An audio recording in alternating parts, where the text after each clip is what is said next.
नमस्कार, मैं हूं पंकज झा और आप मेरे साथ देख रहे हैं ऑफ कैमरा, वही शो जिसमें हम राजनीति से लेकर ब्यूरोक्रेसी तक की दिलचस्प, चटपटी और कानाफूसी वाली खबरें बताते और दिखाते हैं। फिर से उसी तरीके की शिकायतें आ रही हैं कि मैं डर गया हूं, मेरी हालत खराब है, इसीलिए मैं किसी का नाम नहीं बताता। भाई, आपसे यही रिक्वेस्ट है, गुजारिश है कि ये गॉसिप खबरों में नाम नहीं बताने की परंपरा रही है, इसीलिए मैं नहीं बताता हूँ। और नाम बताने लगूंगा तो फिर ये खबरें आनी भी तो बंद हो जाएंगी। आज पहली खबर हम आपको बता रहे हैं एक ऐसे वीवीआईपी की जिनका गुस्सा सातवें आसमान पर, और फिर उनकी भ्रुगुटी ऐसी तनी कि उस जिले के डीएम और पुलिस कमिश्नर को उनके दरबार में हाजिरी लगानी पड़ी। जी हाँ, एक वीवीआईपी, मान लीजिए कि वो यूपी के जो 5 टॉप वीवीआईपी हैं उनमें से एक है। वो संवैधानिक पद पर हैं, लंबे समय तक राजनीति में रहे। कुछ दिनों पहले वो अपने लाव लश्कर के साथ एक धार्मिक जिले में गए, जहां कुछ दिनों पहले दुनिया का सबसे बड़ा धार्मिक मेला लगा हुआ था। वहां वो गए, पता चला कि डीएम और वहां के पुलिस कमिश्नर उनसे शिष्टाचार भेंट करने नहीं आए। उनको गुस्सा आ गया, मेरा तो ये प्रोटोकॉल है, और वाकई में ये प्रोटोकॉल है भी कि जिले के डीएम और पुलिस के जो चीफ रहे, या तो उस जिले के एसएसपी होंगे, और वो कमिश्नरेट हो गया तो वहां के चीफ पुलिस कमिश्नर हो गए, और प्रोटोकॉल के मुताबिक उनको जाकर उनसे मिलना चाहिए था। लेकिन दोनों उसी दिन, संयोग था ये कि छुट्टी पर थे। अब एक बार उनको गुस्सा आ गया, उन्हें ये जानकारी नहीं थी, तो गुस्सा आ गया तो भाई आ गया। उन्होंने अपने ऑफिस को बता दिया कि भाई इन दोनों को हाजिर करो जरा मेरे लखनऊ में, मेरे ऑफिस में। अब वो उस जिले से वहां तक पहुंचे, लखनऊ में उनके ऑफिस में हाजिरी लगानी पड़ी। कहना पड़ा, माननीय, आई एम सो सॉरी। छोटी सी बात थी, या तो अधिकारी फोन कर लेते, बात वही खत्म हो जाती, या माननीय भी जब पता चल गया बाद में कि दोनों छुट्टी पर थे तो बात वही खत्म हो जाती। लेकिन मामला प्रोटोकॉल का हो जाता है तो बात अटक ही जाती है। तो उनको बाकायदा डीएम और पुलिस कमिश्नर को चिट्ठी लिखी गई। मैंने कहा ना कि वो यूपी के टॉप 5 वीवीआईपी में से एक हैं, संवैधानिक पद पर हैं, तो उनके यहाँ से बाकायदा चिट्ठी गई डीएम और पुलिस कमिश्नर को, फलाने तारीख को फलाने समय में माननीय के कार्यालय में आप हाजिर हो।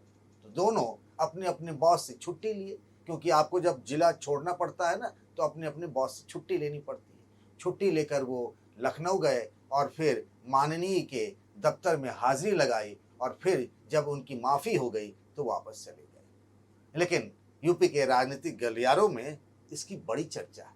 कहा जा रहा है कि इसके पीछे मामला कुछ और था। अब क्या था ये तो अब वही जाने। ऑफ कैमरे की दूसरी स्टोरी है एक सीनियर आईपीएस अधिकारी से जुड़ी हुई। उनके एक दूर के रिश्तेदार हैं, कहने को दूर के रिश्तेदार हैं, है लेकिन बड़े करीबी। क्योंकि वो जो सीनियर आईपीएस अधिकारी है ना, उनका काम उनके बिना नहीं बनता। लोग तो ये भी कहते हैं कि जब तक अपने उस रिश्तेदार से वो आईपीएस अधिकारी मिल न ले, उन्हें खाना हजम नहीं होता है। मतलब इतनी करीबी है, इतना निकटता है, दोनों में इतना प्रेम भाव है, मेल जोल है। अभी यूपी में कुछ दिनों पहले शराब की दुकानों की लॉटरी निकली थी ऑनलाइन। मॉडल शॉप, देशी शराब, विदेशी शराब, तरह तरह की दुकानों की। ये जो सीनियर आईपीएस अधिकारी महोदय हैं, उनके जो ये मुंह लगवा रिश्तेदार महोदय हैं, उनको भी 3-4 दुकानें उनकी भी लॉटरी में निकल आई। बड़ी खुशी की बात है। बस शराब की दुकान की बिक्री भी तो बढ़ती ही रहती है। शाम होती भीड़ चालू हो जाती है। गर्मी में तो दिन में भी जो मॉडल शॉप वगैरह होते हैं, बियर के लिए भीड़ हो जाती है। अब दिक्कत ये हो गई कि उनकी एक दुकान का मामला फंस गया है, क्योंकि जिस जगह पे उन्हें दुकान मिला है, आवंटित हुआ है, वहां के लोग जो हैं वो विरोध कर रहे हैं कि इस इलाके में दुकान शराब की हम नहीं खुलने देंगे, क्योंकि शराब की दुकान खुलने से यहाँ का माहौल, इलाके का माहौल यहाँ खराब होगा, शांति व्यवस्था भंग होगी। जब भी वो दुकान खोलने के लिए दुकान को उन्होंने दुकान जगह देख रखी है, वहां जैसे ही अब जाएंगे तो भाई उस सब दुकान बनेगा ना, मॉडल शॉप बनने के लिए उसके लिए व्यवस्था की जाएगी। वहां के जो इलाके के लोग हैं वह धरना प्रदर्शन करने पहुंच जाते हैं। मामला एक सीनियर आईपीएस अधिकारी का, उनका रुआब भी है। अब उन्होंने उस इलाके के पुलिस अधिकारियों को काम पे लगा दिया है। दरोगा बाबू, थानेदार बाबू, डीएसपी साहब, एसपी साहब सब लगे हुए हैं, लेकिन इलाके के लोग मानने को तैयार ही नहीं। और सबसे मुसीबत है मोबाइल। अब उस मोबाइल में वीडियो बनेगा।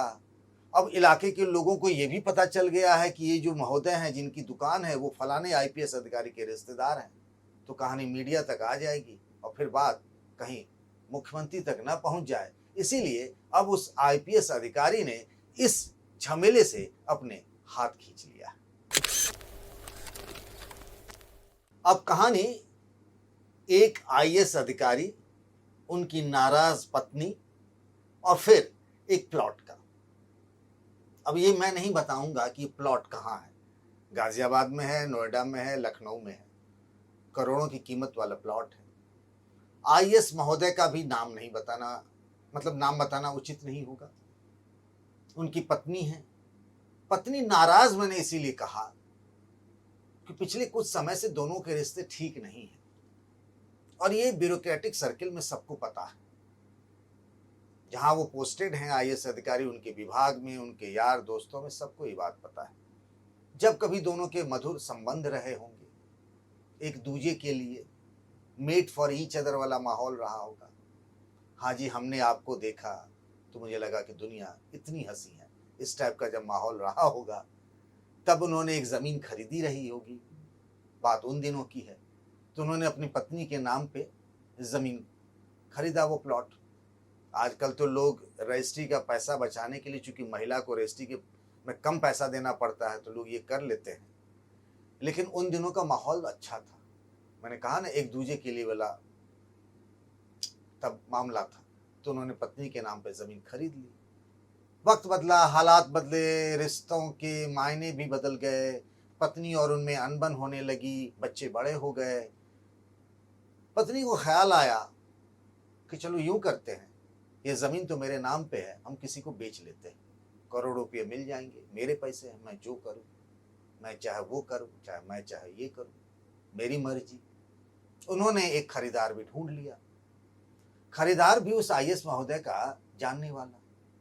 आईएएस महोदय ने अपनी पत्नी से बात की कि भाई ये जमीन क्यों बेच रही हो, अभी कोई जरूरत तो है नहीं। बोला कि नहीं, मुझे पैसे की जरूरत है। बात वहां भी खराब हो गई।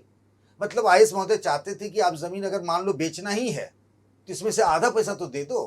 पत्नी एक फुटी कौड़ी देने को तैयार नहीं थी। क्या करें, बाहर बात चली जाएगी तो और खराब होगी। एक दिन पत्नी रजिस्ट्री ऑफिस पहुंच गई उस खरीदार को लेकर के रजिस्ट्री कराने, लेकिन वो आईएएस महोदय, उनका भी प्रभाव है। उन्होंने रजिस्ट्री ऑफिस में फोन कर दिया कि रजिस्ट्री मत होने देना इसकी। अब पत्नी की रजिस्ट्री हो नहीं पाई, जमीन बेचना चाहती थी अपना प्लॉट। तो पत्नी भी फंस गई, क्या करे भाई, इसका प्रभाव तो है ही।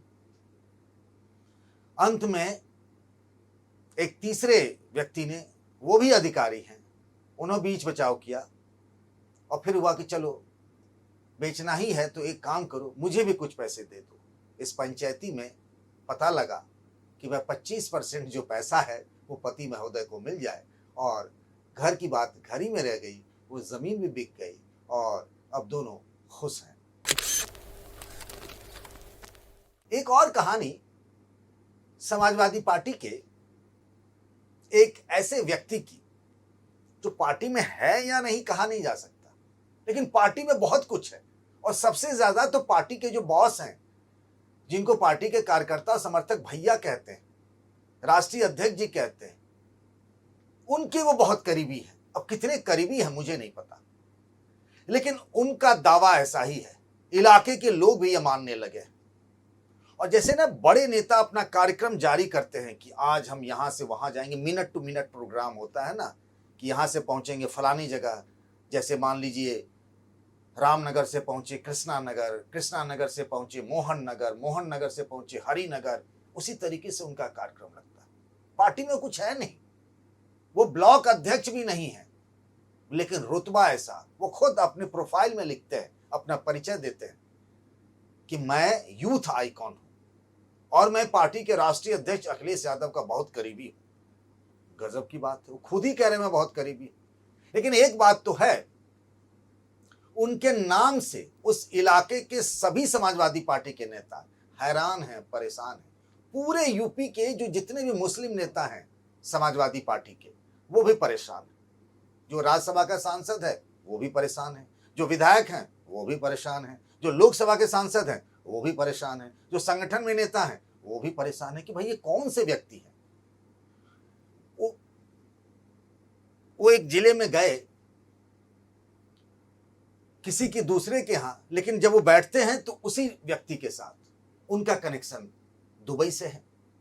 मैगी मैगी गाड़ियों में घूमते हैं, ढेर सारे इंस्टाग्राम पर उनके रील और वीडियो हैं जिसमें उनके साथ ब्लैक ड्रेस में एकदम कमांडो टाइप के प्राइवेट गार्ड सब दिखते हैं। इसको बोलते हैं ना यूपी में भौकाल, तो भैया का भौकाल टाइट है।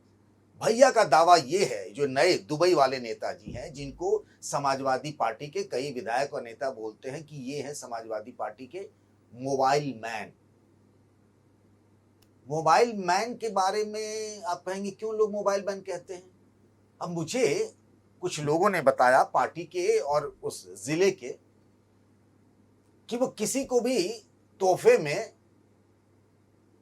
एप्पल का फोन, सैमसंग का फोन ऐसे ही दे देते हैं। ऐसे 50 लोग होंगे जिनको उन्होंने फोन दे दिया। कोई बहुत बड़े कारोबारी है, इस तरह की बात नहीं है।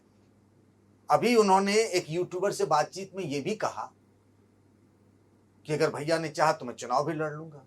मतलब वो व्यवसायी भी हैं, भैया के बहुत करीबी भी हैं, लाडले भी हैं।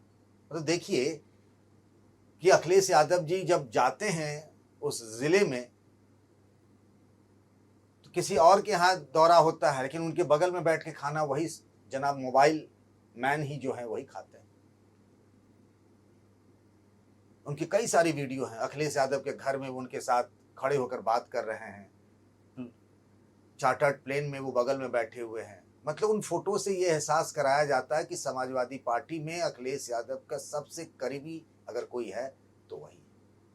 लेकिन एक बात तो है भैया, उनके इन फोटो और वीडियो से समाजवादी पार्टी के कई नेताओं को मिर्ची लगी हुई है। आज का समाजवादी पार्टी ऑफिस में चले जाइए, उनकी चर्चा खूब होती है। भैया आखिर क्या बला है ये कि इन्होंने भैया का मन मोह लिया।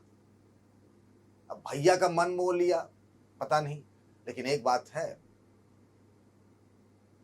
भैया की नजरें भी जब बदलती है ना तो फिर बदल ही जाती है। जरा आप नाम बताइएगा भाई साहब का, ये कौन है। अब चलते चलते एक और कहानी नहीं सच है।